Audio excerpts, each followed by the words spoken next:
తులసీదాస్ గారు రామాయణం రాసుకుంటున్నారు. హనుమ వచ్చి ఏం రాశావన్నారు.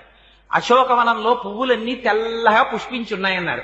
నీ మొహం ఎర్రగా ఉన్నాయన్నారు హనుమ. అంటే కాదు స్వామి, నేను మానసికంగా దర్శనం చేశాను, అశోకవనంలో చెట్లకి తెల్లటి పువ్వులు ఉన్నాయన్నారు తులసీదాస్ గారు.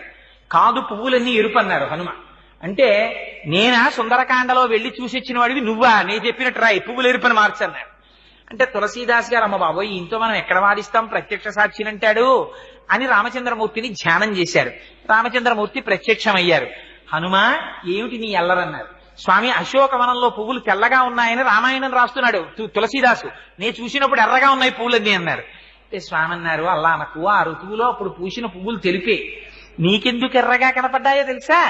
ఆ చెట్టు మీద కూర్చుని కిందకి చూసావు మీ అమ్మని, క్షితిక్షమా పుష్కర సన్నిభాక్షి యరక్షిత రఘవ లక్ష్మణాభ్యాం సరాక్షసీభి వికృతే క్షణాభి సంరక్షిత